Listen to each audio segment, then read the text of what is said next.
Okay, let's talk about the top unconventional protein sources that you might not have thought of yet. So I'm Ashley. And I'm Danielle.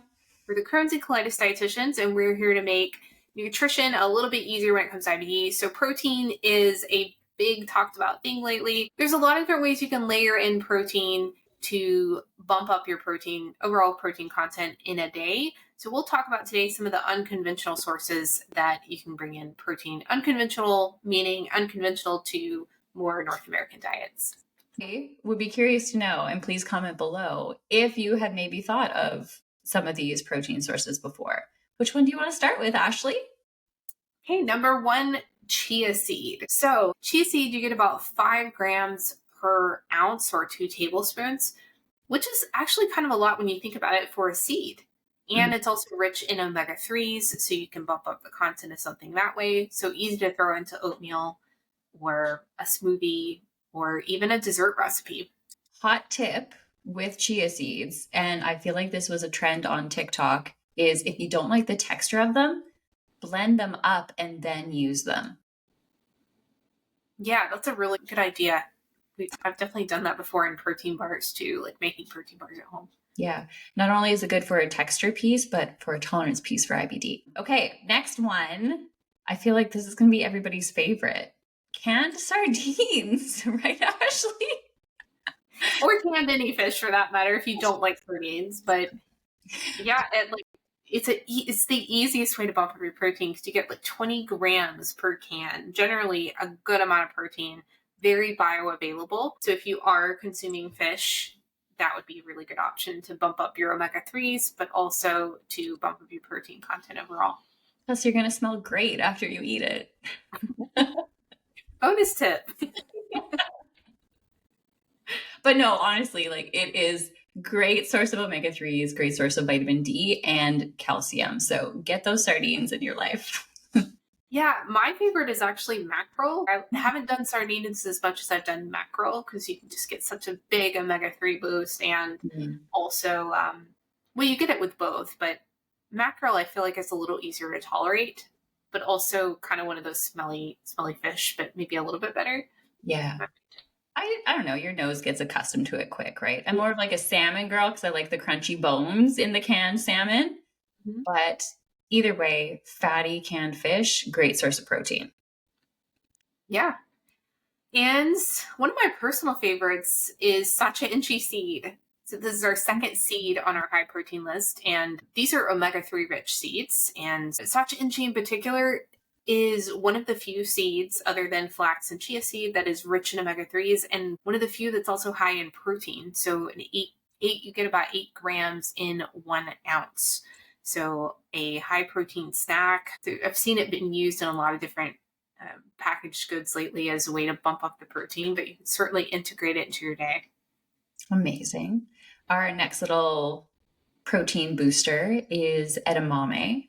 Edamame has 17 grams of protein per cup, that's significant for a plant-based source of protein. And much to what we've stated in other plant-based options is, blending it up can be helpful. So you could think of even like blending it up with some avocado and putting it on toast to have a little avocado edamame toast. And it's just full of protein and a good amount of fiber too. Yeah, that's a great way to have it. And it's one of those easy ones too. If you buy it shelled, you can get it frozen and shelled and then get yourself some hibachi rice that's frozen and you have a meal ready to go in like 5 minutes, so easy. Okay, and then our next one is quinoa. So quinoa is not actually grain, despite it's kind of in that grain category. You can find it with the rices and stuff. It's actually high in protein. So you get about 6 to 8 grams per cup per 8 ounces. So nice big boost to your meal, especially if you're including more plants in your day-to-day. It's good to find ways to bring in some of these higher protein sources of other things that can bump up the total overall protein. Yeah, stacking protein can be essential in your day. Absolutely. Our next source of protein, maybe something you haven't thought about before, just like all the other ones on our list, soy milk. Depending on the brand, it kind of varies, but Generally speaking, soy milk packs about 8 grams of protein per cup. So that's an easy thing you can add to smoothies. You can swap out, instead of having water with oatmeal, have soy milk to bump up your protein, to stack the protein, because oats are a source of protein too. Or just have it as like an afternoon snack with a banana and nut butter to have more of a protein rich snack. Yeah, soy milk is definitely what I'll add to like a matcha in the morning. So you're getting that 10 grams right off the bat. Mhm. And some soy milks will go up to about 12 grams per cup. So there's some soy milks that have less fillers, that are just soybeans and water, that you'll typically find that those are a little on the higher end. And getting 12 grams of, protein in your matcha or coffee, it's a great way to start the day. Like, definitely try to get around, 20 to 30 in that first part of the day, so that you're kind of set up for the rest of the day. And it definitely adds up. You can get your 10 grams from your matcha or coffee, and then you can add a little bit to your oatmeal in the morning and your chia seed. And before you know it, you have 30 to 40 grams first thing in the morning. Great way to start the day. Yes.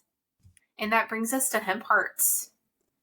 So hemp hearts are another thing you can add. So 3 grams, you're going to get about 10 to 12 grams of protein for 3 tablespoons. So great things to add to your oatmeal or your protein bars. Just like chia seed, hemp hearts are essentially a seed as well, that are high in omega-3s and high in protein. Mhm. I've also seen some people sprinkle it on their salads for an added little boost to stack up the protein, but so many ways to use it. Yeah. I've even seen it used in dressings. Like if you're going to make a Caesar dressing and you're using capers and mustard, or, you can throw in some hemp seed, bump up the protein. You don't even notice that they're there, especially if they're blended. So if you do have trouble with any sort of seeds, hemp hearts are going to be softer to begin with. So you're less likely to have issues. But yeah, blending it's another way to decrease some of those. Absolutely, yes. And that brings us to our final source of unconventional protein is hummus. Hummus is fantastic because it's a dip, right? Like who doesn't love a dip? But there's about 9 to 10 grams of protein in about half a cup of hummus. And I feel like usually when I'm eating hummus, I'm eating at least like a quarter to half a cup when I do have it. So it's a great way to have that more protein rich afternoon snack, or even adding it to your lunches or suppers for an added boost of protein.